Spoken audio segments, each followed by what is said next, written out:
Bakit kaya? Bakit ka ba naghihintay?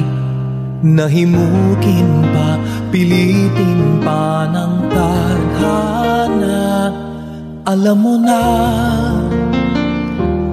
kung bakit nagkakaganyan.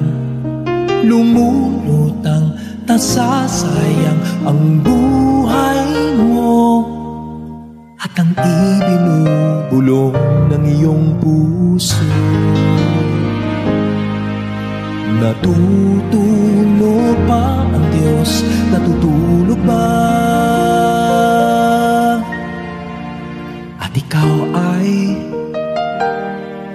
kaagad sumusuko. Konting hirap at munting pagsubok lang.